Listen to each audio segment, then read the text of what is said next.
Welcome to our channel tech mechanical and electrical. आज मैं discussion करूंगा RR CAT fitter trade advance examination question paper. RR CAT Indore की तरफ से stipended यानी कैटेगरी 2 पोस्ट पर आईटीआई स्टूडेंट के लिए रिक्रूटमेंट आया था और जिसमें फिटर ट्रेड स्टूडेंट का भी सीट था और जिसका प्रिलिमिनरी एग्जामिनेशन और एडवांस एग्जामिनेशन 12 मार्च 2023 कंडक्ट हुआ है। और इसका एग्जामिनेशन कंडक्ट होने का बाद सभी स्टूडेंट रिक्वेस्ट कर रहा था सर स्टेज 2 का पेपर शेयर कीजिए। स्टेज 1 का तो पेपर हमें नहीं मिला, लेकिन स्टेज 2 का memory based question paper 2 student ने भेजा है और 2 स्टूडेंट ने भेजने के बाद हमने अभी तक 45 क्वेश्चन का कलेक्शन कर पाया हूं आउट ऑफ 50। तो आप देख सकते हैं 5 क्वेश्चन छोड़ के बाकी सब क्वेश्चन का इसमें मैं डिस्कशन करूंगा। सेम क्वेश्चन डिस्कशन करूंगा जो आपको एग्जामिनेशन में पूछा गया था। हो सकता है इसका सेंटेंस थोड़ा अलग है बट क्वेश्चन आपको सेम टू सेम वैसे ही मिलेगा। ठीक है, आप लोग जानते हैं जैसे NPCL, BARC, RR CAT, IGCAR, VECC, NFC, एचडब्ल्यूबी, इन सब एग्जामिनेशन का एग्जाम पैटर्न सेम है। तो जो भी स्टूडेंट का आने वाला दिन में एनपीसीएल नरोड़ा या कोई भी एनपीसीएल तारापुर, काकड़ापड़ा, इन सभी में एग्जामिनेशन है, वो सभी स्टूडेंट आज का वीडियो देखिए। अगर आप लोग फिटर ट्रेड का स्टूडेंट है, फिटर टर्नर मशीनिस्ट से अगर आप लोग बिलोंग करते हैं तो सभी के लिए आज का क्लास होगा और ये आप लोगों के लिए काफी हेल्पफुल होगा क्योंकि इसमें कुछ क्वेश्चन है जो काफी इंपॉर्टेंट हमें लगा है। ओके, तो ज्यादा लेट नहीं करेंगे तो शुरू करते हैं आज का डिस्कशन। तो आज का क्लास में ओनली क्वेश्चन और आंसर हम लोग डिस्कशन करेंगे। इसमें एक्सप्लेनेशन ज्यादा कुछ नहीं करेंगे क्योंकि एक्सप्लेनेशन के लिए 2000 एमसीक्यू का क्लास मेरा यूट्यूब पर चलता है, तो आप लोग देख लीजिए। तो सबसे पहला क्वेश्चन में आप लोगों को पूछा गया था एज पर occupational hazard mechanical hazard is, मतलब ऑक्यूपेशनल हैजर्ड में से जो मैकेनिकल हैजर्ड होता है, केमिकल हैजर्ड होता है और फिजिकल हैजर्ड होता है, तो इन सब में से मैकेनिकल हैजर्ड कौन सा है? तो अनगार्डेड मशीनरी, मतलब जिस मशीन में गार्ड का जरूरत होता है, गार्ड दे के रखना चाहिए, उसमें अगर गार्ड नहीं देते हैं तो कौन सा टाइप ऑफ हैजर्ड के अंदर आता है? मैकेनिकल हैजर्ड के अंदर आता है। सेकेंड क्वेश्चन में आपको पूछा गया था the process of enlarging and finishing a drill hole is called, मतलब एक ऐसा प्रोसेस है जिसमें हम लोग प्रीवियसली पहले से बनाया हुआ होल में हम लोग उसको बड़ा करते हैं होल को और उसको फिनिश करते हैं, तो इस प्रोसेस को हम लोग कहते हैं रीमिंग। जो भी स्टूडेंट का आप लोग का एग्जामिनेशन है एनपीसीएल नरोड़ा में, वो सभी स्टूडेंट के लिए काफी हेल्पफुल है पेपर। थर्ड क्वेश्चन में आपको लिमिट फिट टॉलरेंस चैप्टर से पूछा गया था 30H7G6 what does it indicate. देखो 30H7G6 इसका बारे में मैं बहुत बार क्लास में बताया हूं। इसका मतलब होता है क्लियरेंस फिट। तो इसमें आपको 4 ऑप्शन था, फिट, टॉलरेंस, अलाउंस और डिविएशन। तो इसका राइट आंसर हो जाएगा फिट। और ये कौन सा फिट को दर्शाता है? क्लियरेंस फिट को इंडिकेट कर रहा है। फोर्थ नंबर क्वेश्चन में पूछा गया था which type of hacksaw blade is used to cut along with curve line, मतलब वो कौन सा टाइप ऑफ हेक्सो ब्लेड होता है जिसमें हम लोग कार्ब लाइन के साथ साथ भी हम लोग मेटल को काट सकते हैं। ऐसे तो जो आपका ऑल हार्ड ब्लेड होता है उसमें सिर्फ हम लोग स्ट्रेट कट ही लगा सकते हैं, लेकिन और एक जो ब्लेड होता है फ्लेक्सिबल ब्लेड, उसमें अगर आप वो इतना फ्लेक्सिबल होता है कि आप लोग कार्ब लाइन का साथ भी अगर आप लोग उसको मेटल को काटना चाहते हो तब भी आप लोग काट सकते हैं। ओके, तो इसका राइट आंसर हो जाएगा flexible blade. Next question number 5 आपको पूछा गया था which type of coolant is used in turning of copper. जब कॉपर का टर्निंग हम लोग करेंगे तो कौन सा शीतलक का हम लोग यूज करेंगे? तो कूलेंट हो जाएगा केरोसिन ऑयल।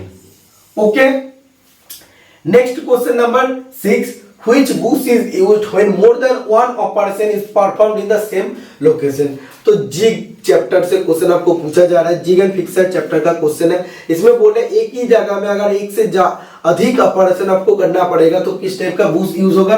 तो स्लिप रिन्यूएबल बुश यूज होता है या स्लिप बुश हम लोग यूज करते हैं। और एक होता है फिक्स्ड रिन्यूएबल बुश, जिसमें सिर्फ और सिर्फ एक ही बुश में हम लोग एक ही ऑपरेशन कर सकते हैं। मतलब अगर ड्रिलिंग कर रहे हैं तो सिर्फ उस बुश में हम लोग ड्रिलिंग ही कर पाएंगे, रिमिंग या टैपिंग नहीं कर पाएंगे। बट स्लिप रिन्यूएबल बुश में हम लोग क्या कर सकते हैं? इस बुश में अगर ड्रिलिंग की उसमें रिमिंग भी कर सकते हैं, टैपिंग भी कर सकते हैं। ओके, तो यही स्लिप और फिक्स्ड रिन्यूएबल बुश में अंतर होता है। नेक्स्ट देखिए what is the purpose of using drill Bush. Drill bush हम लोग क्यों यूज करते हैं? यूज करने का पीछे क्या उद्देश्य होता है? To locate and guide the drill, reamer, tap and any other revolving tool commonly used to make or modify hole. तो ड्रिल बुश हम लोग कब यूज करते हैं, देखो ऐसे अगर आपका ड्रिल जिग होता है, ड्रिल जिग होता है और ये अगर आप लोग उसमें प्लेट रखे हैं तो उसका ऊपर क्या रहता है, ड्रिल बुश रहता है। वो ड्रिल को क्या करता है, गाइड करता है, अलाइन करता है। या कोई भी जैसे टैप या रिमर या कोई भी रिवॉल्विंग जो घूम रहा है, घूमता हुआ कोई भी कटिंग टूल है तो उसको क्या करता है, गाइड करता है। ओके, इस दिशा में तुम्हें जाना पड़ेगा। और वो क्या करता है, होल बनाता भी है और होल का साइज को मॉडिफाई भी वो करता है। ठीक है, तो इसलिए बूश यूज होता है। नेक्स्ट क्वेश्चन नंबर 8, इसमें आपको पूछा गया था which class of fire involves would, cloth, paper etcetera. मतलब कौन सा क्लास ऑफ फायर में लकड़ी, कपड़ा और कागज इन सब से आग लगता है या आग से संबंधित है। तो क्लास ए फायर इसका राइट आंसर हो जाएगा। ओके, क्लास ए फायर सॉलिड चीज से होता है, जो लिक्विड चीज से होता है, फ्लेमेबल जो भी लिक्विड चीज से अगर आग लगता है क्लास बी फायर में आता है। और अगर कोई भी आपका गैस है तो गैस से अगर आग लगता है तो वो होता है क्लास सी फायर के अंदर आता है। ओके, नेक्स्ट, तो इन सबको पढ़ने में बहुत बार क्लास में बताया हूं। इसमें 2-4 क्वेश्चन छोड़ के बाकी सब क्वेश्चन कॉमन आता है। The included angle of Acme thread is, Acme thread का एंगल कितना होता है, 29 डिग्री होता है, आप लोग जानते हैं। How to start of flame in gas welding, gas welding का बाद हम लोग कैसे फ्लेम को बंद करते हैं। तो जनरली हम लोग फ्लेम को बंद करने के लिए एसिटिलीन वाल्व को सबसे पहले बंद करते हैं, उसका बाद हम लोग ऑक्सीजन वाल्व को बंद करते हैं। तो इसमें क्या राइट आंसर हो जाएगा, सबसे पहले first acetylene valve then oxygen valve. और जब आपको बोलेगा व्हाइल बैकफायर या व्हाइल फ्लैशबैक, तो फ्लैशबैक या बैकफायर का टाइम क्या करना पड़ेगा, इसका ऑपोजिट करना पड़ेगा। सबसे पहले ऑक्सीजन वाल्व को बंद करना पड़ेगा, उसका बाद एसिटिलीन वाल्व आपको बंद करना है। ओके, 12 नंबर क्वेश्चन में आपको पूछा गया था unit of feed is, feed का मात्रा क्या होता है, millimetre per revolution, MM per revolution या ReV। Next question number 13, 1 inch is equal to dash micrometre, या आप लोग बोल सकते हैं माइक्रोन। ठीक है, तो 1 इंच इज इक्वल टू कितना मिलीमीटर होता है, आप लोग जानते हैं 25.4 मिलीमीटर होता है। तो मिलीमीटर से माइक्रोन में जाने के लिए आपको 1000 से क्या करना पड़ता, मल्टीपल करना पड़ता। तो जब भी आप लोग करेंगे तो इसका राइट आंसर क्या आएगा, 25400 माइक्रोमीटर या माइक्रोन। तो 1 इंच इज इक्वल टू इतना माइक्रोमीटर आ जाएगा। तो एक नया क्वेश्चन आपको सीखने को मिला और काफी हेल्पफुल क्वेश्चन है। Next question number 14, the helix angle of drill depends on, मतलब ड्रिल के हेलिक्स एंगल किस पर डिपेंड करता है, निर्भर करता है। तो देखो ड्रिल का हेलिक्स एंगल, पॉइंट एंगल सभी डिपेंड करते हैं कि कौन सा मटेरियल का हम लोग ड्रिलिंग करने जा रहे हैं। ठीक है, तो type of material to be drill is the right answer हो जाएगा। बट इसमें कुछ पॉइंट से एंगल से आपको क्वेश्चन पूछा था, रेखा एंगल, पॉइंट एंगल, चीजें ले जाएंगे या क्लियरेंस एंगल। तो इस क्वेश्चन का क्लैरिफिकेशन हमें अच्छा से नहीं मिला है एग्जैक्टली। अगर ऐसे आपको पूछा था कि हेलिक्स एंगल ड्रिल का किसका ऊपर निर्भर करता है, तो राइट आंसर हो जाएगा type of material to be drill, मतलब किस टाइप का मटेरियल में हम लोग ड्रिलिंग करने जा रहे हैं उसका ऊपर। नेक्स्ट आप देखिए,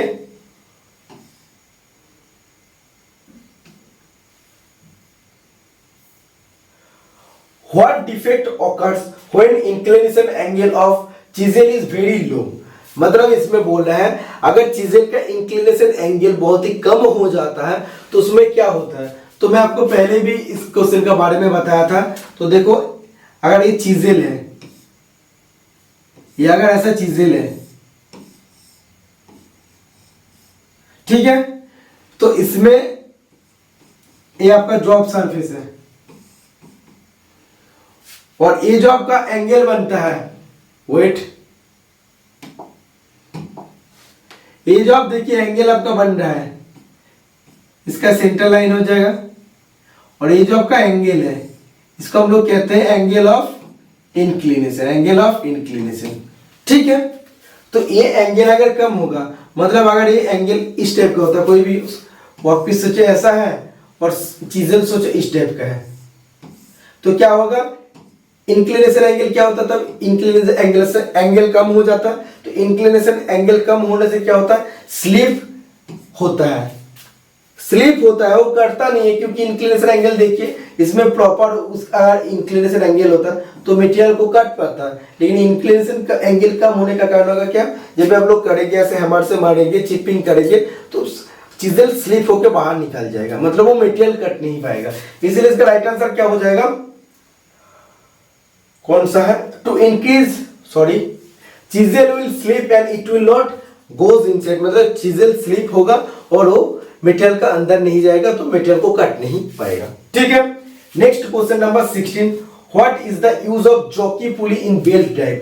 बेल्ट ड्राइव ये पावर ट्रांसमिशन चैप्टर का क्वेश्चन है, यूट्यूब पर पावर ट्रांसमिशन चैप्टर का वीडियो आप लोग देख लीजिए, पूरा टॉपिक आपका क्लियर हो जाएगा। बेल्ट ड्राइव में जॉकी पुली हम लोग क्यों यूज करते हैं, तो जब टेंशन कम हो जाता है बेल्ट का, तो टेंशन को बढ़ाने के लिए, तो to increase the tension of the belt, belt का टेंशन को बढ़ाने के लिए या रैपिंग एंगल को बढ़ाने के लिए हम लोग जॉकी पुली का इस्तेमाल करते हैं। जॉकी पुली का हम लोग आइडियलर पुली भी कहते हैं। The measuring time for formula while turning, तो इसमें बोल रहे टर्निंग टाइम का फॉर्मूला क्या हो जाएगा, तो टर्निंग टाइम का फॉर्मूला होता है L small L into small N और small F into capital N. तो इधर स्मॉल एल का मतलब होता है लेंथ ऑफ काट, कितना काट आपको देना पड़ेगा, और स्मॉल एल का मतलब होता है कितने नंबर ऑफ काट में आप काटेंगे, एक ही काट में या दो काट में। तो देखो अगर कुछ काट के बारे में नहीं बताया जाता मतलब वो एक काट में हो जाएगा, मतलब वन पास में मेटेरियल को हम लोग कटेंगे। टर्निंग करते टाइम क्या क्या होता है, टर्निंग करते टाइम कभी कभी हम लोग एक काट में पूरा कट सकते हैं, अदरवाइज धीरे धीरे हम लोग पहले काट में काटा उसके बाद थोड़ा सा कटा, तो नंबर ऑफ काट कितना होगा वो स्मॉल एन दिखाता है। स्मॉल एफ मतलब होता है फीड रेट और कैपिटल एन मतलब होता है आरपीएम। तो ऐसे अगर आपका चार इंफॉर्मेशन आपको दिया जाएगा, चार डाटा आपको दिया जाएगा, तो आप लोग टर्निंग टाइम को कैलकुलेशन कर सकते हैं। Next question 18 number, what is the angle of counter sink head screw. तो काउंटर सिंक हेड स्क्रू का एंगल कितना होता है, 90 डिग्री होता है। जैसे काउंटर सिंक रिवेटिंग होता है 75 डिग्री, तो ऐसे ही आपको बोलना है काउंटर सिंक हेड स्क्रू का एंगल होता है 90 डिग्री।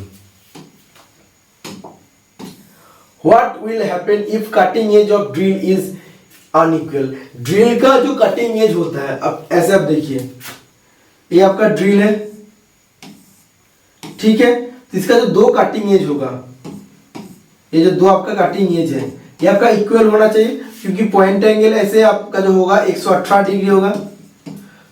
ठीक है, तो लीप एंगल आपका कितना होता है, लीप एंगल पॉइंट एंगल से आधा होता है, 59 इधर 59 इधर होगा। मतलब एक कटिंग एज का लेंथ जो होगा आपका, पेन का कलर चेंज कर लेते हैं, कटिंग एज का जो आपका लेंथ होगा इस कटिंग एज का लेंथ का साथ समान होना चाहिए, क्योंकि लीप एंगल भी 59 होता है। ओके, तो कटिंग एज का लेंथ जब समान नहीं होगा, इक्वल नहीं होने से क्या होता है, ओवर साइज होल बनता है। मतलब जो साइज का आपको होल बनाने का था, या अगर 20 मिलीमीटर का आपका ड्रिल था तो 20 मिलीमीटर का होल बनाने का तो आपको बनाएगा 21 मिलीमीटर, उससे भी ज्यादा बना सकते हैं। ओके, तो ये क्यों होता है, अनइक्वल कटिंग एज का कारण होता है। Which angle determines the helix angle of drill. Drill का हेलिक्स एंगल और कौन सा एंगल को निर्धारित करता है, तो राइट आंसर हो जाएगा रेक एंगल। ड्रिल का रेक एंगल और हेलिक्स एंगल दोनों का वैल्यू सेम होता है, दोनों इक्वल होता है। और कितना होता है जनरल पर्पस के लिए 27.5 डिग्री होता है, जनरल पर्पस के लिए मतलब लो कार्बन स्टील के लिए। Okay, next question number 21, how many fundamental deviation in the BIS system. Bureau of Indian system में कितने फंडामेंटल डिविएशन होता है, 25 होता है, और कितना ग्रेड ऑफ टॉलरेंस होता है, 18 होता है। ऐसे अगर आपको बीएसआई पूछता, ब्रिटिश स्टैंडर्ड सिस्टम में पूछता, तो तब क्या हो जाएगा, तब ये 21 हो जाएगा फंडामेंटल डिवीजन, और ग्रेड ऑफ टॉलरेंस तब हो जाएगा 16। समझ में आ गया है। नेक्स्ट क्वेश्चन,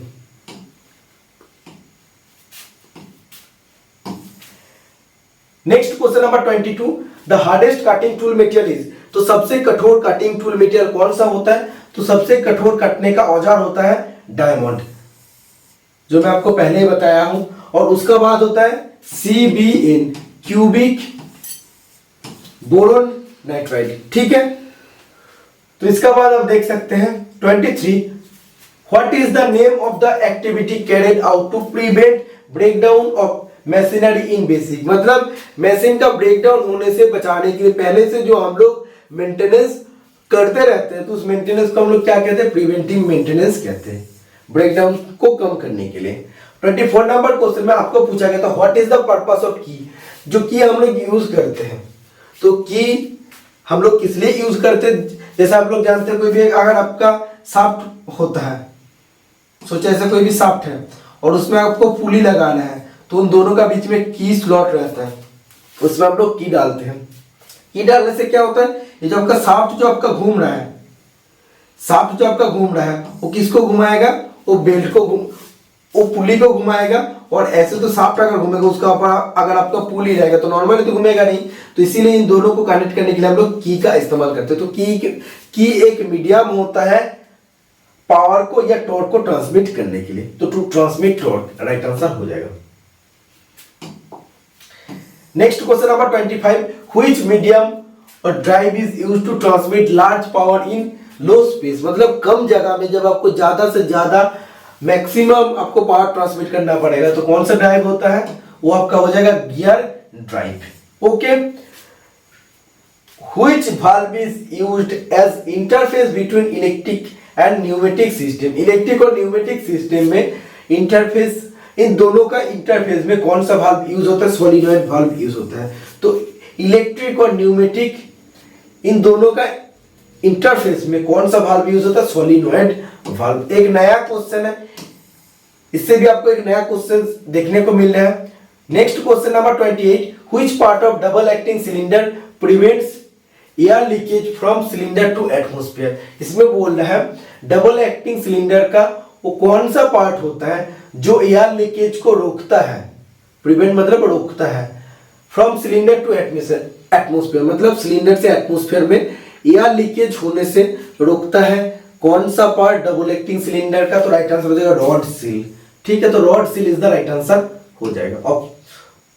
ऑप्शन क्या दिया था मालूम नहीं है, बट इस क्वेश्चन का राइट आंसर हो जाएगा रॉड सील। इसके बाद एक मेंटेनेंस सिंबल दिया गया था। मेंटेनेंस सिंबल में आप देखिए जो आपको दिया गया था सर्कल, सर्कल मतलब होता है डेली, ट्रायंगल मतलब होता है आपका वीकली, मंथली के लिए आपका स्क्वायर होता है, हेक्सागन के लिए आपका जो मोर देन 1 मंथ मतलब मंथली से जो ज्यादा होता है क्वार्टरली भी आप कर सकते हो उसको। इसके बाद इस टाइप का एक क्रेन का डायग्राम दिया गया था, इस क्रेन का नाम आपको पूछा गया था, तो ये पिलर जीप क्रेन होता है। इसके बाद एक आपको डायल टेस्ट इंडिकेटर दिया गया था, आप देखिए ये आपका डायल टेस्ट इंडिकेटर है, तो आपको पूछा गया था what is the name of the part in dial test indicator. तो इसमें जो आपको पार्ट पूछा गया था, इस पार्ट के बारे में पूछा गया था, तो इस पार्ट का नाम क्या हो जाएगा, प्लंजर हो जाएगा। और ये पार्ट का नाम होता है स्टेम, ये पार्ट का नाम होता है एनविल। ओके, तो आपको पूछा गया था प्लंजर से क्वेश्चन। इसका बाद एक क्वेश्चन था माइक्रोमीटर रीडिंग से, जो 0.787 इंच रीडिंग आपको निकालने के लिए बोला था। तो इसका राइट आंसर एक्चुअली आपका हो जाएगा 0.787 inch. Next question, which instrument is used to draw large circle. मतलब वो कौन सा इंस्ट्रूमेंट है जिसमें हम लोग बड़े डायमीटर सर्कल बना सकते हैं। तो राइट आंसर हो जाएगा ट्रेमेल या बीम कॉम्पास। ट्रेमेल का दूसरा नाम होता है beam compass. Next question number 35, which seat is not affected when it is kept in atmosphere. मतलब वो कौन सा सीट मेटल है जिसको हम लोग खुले एटमॉस्फेयर में अगर रख देते हैं तो उसमें कोई भी प्रभाव नहीं होता है। तो जिंक का जो सीट मेटल होता है उसमें एटमॉस्फेयर में रखने से भी कोई प्रभाव नहीं पड़ता है। Next question number 36, what is the advantage of rivet joint over bolt joint. मतलब बोल्ट जॉइंट से रिवेट जॉइंट क्यों बेहतर है, क्यों अच्छा है। तो राइट आंसर हो जाएगा it is not removed in vibration. तो ऑप्शन आपको दिया गया था कि कंपन के टाइम वो क्या होता है, खुल नहीं जाता है, क्योंकि रिवेट आप लोग कहते हैं परमानेंट फास्टनर होता है, और नट बोल्ट क्या होता है टेम्पोररी फास्टनर होता है। तो ज्यादा वाइब्रेशन होगा कंपन होने से वो खुल सकता है, रिमूव हो सकता है, बट रिवेट नहीं होता। तो ये रिवेट का पॉजिटिव पॉइंट। 37 नंबर क्वेश्चन में आपको पूछा गया था a micrometer has a positive error of 0.5 millimetre, what is the correct reading when micrometer measure 50.55 millimetre. इस टाइप के क्वेश्चन आपको पूछा गया था, बोला था माइक्रोमीटर का पॉजिटिव एरर 0.5 मिलीमीटर है। तो पॉजिटिव एरर मतलब क्या होता है, जब थीमेल का जीरो डिवीजन बैरल का जीरो डिवीजन के नीचे रहता है वो होता है पॉजिटिव जीरो एरर। तो कितना नीचे था, तो कितना नीचे आपको दिया गया था, इस टाइप का एक वैल्यू आपको दिया गया था 0.5 मिलीमीटर का आपको दिया गया था कि उतना एरर है। और कितना मेजरमेंट क्या है, देखो वैल्यू अलग हो सकता है, बट क्वेश्चन आपको यही पूछा था 50.55 मिलीमीटर ने मेजर किया है। तो पॉजिटिव एरर में आपको क्या करना पड़ता है, इस रीडिंग से आपको माइनस कर देना पड़ता है, तब राइट आंसर आ जाता है 50.05। तो शायद इसका वैल्यू अलग था, बट फॉर्मूला जो आपको लगाना है वो आपको मैं बता दिया हूँ। इस रीडिंग से आपको पॉजिटिव एरर को माइनस करना है। पॉजिटिव जब रहेगा एरर जब रहेगा माइनस होगा, और नेगेटिव एरर से प्लस होता है। बट इससे भी एक दो क्वेश्चन ऐसा घुमा के पूछा जाता है तो उसमें आप लोग कंफ्यूज हो जाते हैं। पॉजिटिव मतलब ही ऐसा नहीं है कि बार बार आपको माइनस कर देना पड़ेगा। कुछ एग्जाम में शायद ऐसे भी पूछा था कि उसमें आपको जोड़ना था, ठीक है, उसमें आपको जोड़ना था, मतलब वो आपको बताया गया था कि ओरिजिनल रीडिंग, सोचो इतना आपको बताया गया था कि ओरिजिनल रीडिंग इतना है, ठीक है, तो पॉजिटिव एरर अगर है उतना तो टोटल कितना रीडिंग आएगा, ऐसा क्वेश्चन पूछा गया। तो आप लोग देखते पॉजिटिव एरर तो माइनस कर देते। तो क्वेश्चन आपको वही पूछा गया था कि माइक्रोमीटर ओरिजिनली इतना मेजर कर रहे हैं बट इसमें 0.5 मिलीमीटर का पॉजिटिव एरर है, तो एक्चुअली माइक्रोमीटर में कितना शो करेगा, तो ये प्लस आपको करना पड़ेगा, तब राइट आंसर जाएगा 50.55 आपका था तो प्लस हो जाएगा, तब प्लस होगा। तो आपको पढ़ना है क्वेश्चन में आपको एक्चुअली क्या दिया है। और एक क्वेश्चन आपको पूछा गया था ओएनजीसी में, ओएनजीसी का पेपर आप चेक कर लीजिए, ओएनजीसी का पेपर में आपको यही क्वेश्चन पूछा गया था, which valve is used in centrifugal pump. Centrifugal pump में कौन सा वाल्व यूज होता है, रेगुलेटिंग वाल्व यूज होता है। नेक्स्ट क्वेश्चन नंबर 39 में आपको एक सॉकेट से डायग्राम दिया गया था, सॉकेट जो पाइप फिटिंग में यूज होता है दो पाइप को ज्वाइंट करने के लिए।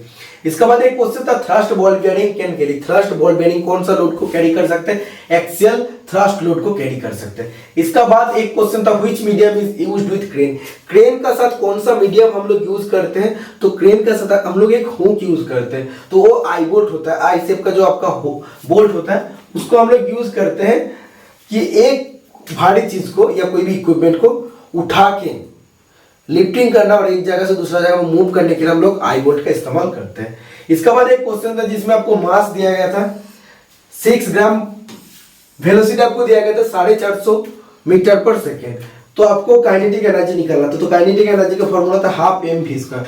तो मास आपको किसमें चाहिए, मास आपको किलोग्राम में चाहिए, तो आपको ये दिया है ओनली ग्राम में, तो आपको 1000 से डिवाइड करना तभी वो किलोग्राम में आएगा। तो हाफ मास का जगह 6 डिवाइड बाय 1000 क्योंकि वो किलोग्राम में कन्वर्ट करना है, केजी में कन्वर्ट करना है। v का जगह 450 इंटू 450, v मतलब वेलोसिटी मीटर पर सेकंड में रहना पड़ेगा। इसको कैलकुलेशन करने के बाद 607.5 जूल आंसर आएगा। काइनेटिक एनर्जी चाहे पोटेंशियल एनर्जी, एनर्जी मतलब यूनिट होता है जूल और हीट का भी यूनिट होता है जूल।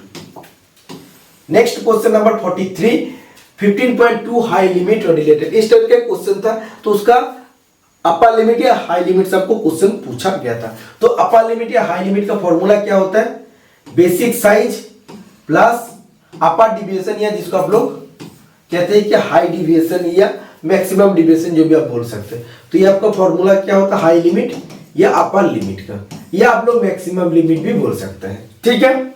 नेक्स्ट क्वेश्चन नंबर 44 में आपको पूछा गया था which property measures the resistance of flow, मतलब इसमें बोल रहा है कि तेल का वो कौन सा प्रॉपर्टी होता है जो फ्लो होने से तेल को रोकता है, तो विस्कोसिटी फ्लो होता है, ओके। 45 नंबर क्वेश्चन में आपको पूछा गया था protector are used for, protector किस लिए यूज होता है, मेजरिंग एंड ड्राइंग एंगल। तो आप लोग जानते हैं प्रोटेक्टर क्या होता है, प्रोटेक्टर इस टाइप का होता है जिसमें 0 से 180 तक ग्रेजुएशन होता है और एक ग्रेजुएशन का वैल्यू होता है 1 डिग्री, 1 डिग्री एक ग्रेजुएशन का वैल्यू होता है, ठीक है। इससे हम लोग क्या कर सकते हैं, एंगल को मेजर कर सकते हैं और नया एंगल हम लोग ड्रॉ भी कर सकते हैं, ओके। नेक्स्ट क्वेश्चन देख लेते हैं, ये आप देख सकते हैं एक कैसल नट, तो 45 तो मैंने डिस्कशन किया हूं, 46 नंबर क्वेश्चन आप देख लीजिए, कैसल नट से भी आपको क्वेश्चन दिया गया था, तो आपको पूछा गया था what is the name of this नट, तो ये आपका कैसल नट है, ओके। 1 2 3 4 5 6, तो इसमें टोटल कितना स्लॉट रहता है, 6 स्लॉट रहता है, ये भी आपको याद रखना है। और भी पूछा गया था, आप देखिए ये आपका जीव हेड क्रेन है, तो इसका डायग्राम आप लोग देख लीजिए, जीव हेड क्रेन इस टाइप का होता है, ओके। नेक्स्ट जो आपको सिंबल पूछा गया था वो डेली है, सर्किल मतलब डेली, ट्रायंगल मतलब वीकली, मंथली आपका हो रहा है, स्क्वायर मतलब मंथली, और हेक्सागन मतलब उपरोक्त में से अतिरिक्त समय में, चाहे आप लोगों का क्वार्टरली भी हो सकता है, हाफ ईयरली भी हो सकता है। और ये आपका सॉकेट है जिसमें 2 पाइप को हम लोग ज्वाइन कर सकते हैं, इस साइड में एक और दूसरे साइड में है, ओके। तो यही था आज का class, total 46 question out of 50।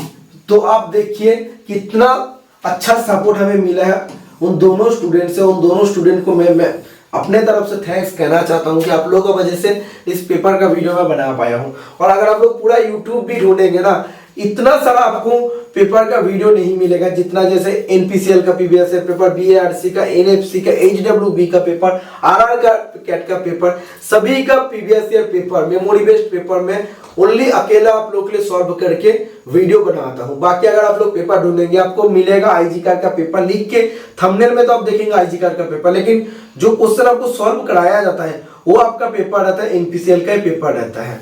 ठीक है, तो एनपीसीएल का पेपर का भी वीडियो है। आप लोग अगर प्रिलिमिनरी में एग्जाम में अगर और भी अच्छा तैयारी करना चाहते हैं तो डिस्क्रिप्शन बॉक्स में मैं लिंक दे दूंगा। Preliminary examination special total 50 set mock test में प्रोवाइड किया हूं आप लोगों के लिए, तो उसको आप लोग अटेम्प्ट कीजिए। और जो प्रिलिमिनरी एग्जामिनेशन स्पेशल वेबसाइट है, सॉरी प्लेलिस्ट है मेरा यूट्यूब चैनल में, तो प्लेलिस्ट में आप लोग टोटल अभी तक 43 वीडियो उसको आप लोग देख लीजिए और टेस्ट को भी अटेम्प्ट कर सकते हैं। डिस्क्रिप्शन बॉक्स में लिंक है, तो आप लोगों के लिए प्रिलिमिनरी एग्जामिनेशन में कोई भी प्रॉब्लम नहीं होगा। और ये एडवांस एग्जाम का पेपर है, एडवांस एग्जाम का भी वीडियो मेरा यूट्यूब चैनल में प्लेलिस्ट में अलग से बनाया हुआ है। तो उसमें लिखा है DAE advance examination special playlist और DAE preliminary examination special playlist, दोनों का विजिट कीजिए, काफी अच्छा लगेगा। और वीडियो अच्छा लगे और कंटेंट अच्छा लगे तो जरूर वीडियो को लाइक करना और ऐसे सपोर्ट करते रहना। मिलते हैं नेक्स्ट वीडियो में, टाटा बाय बाय।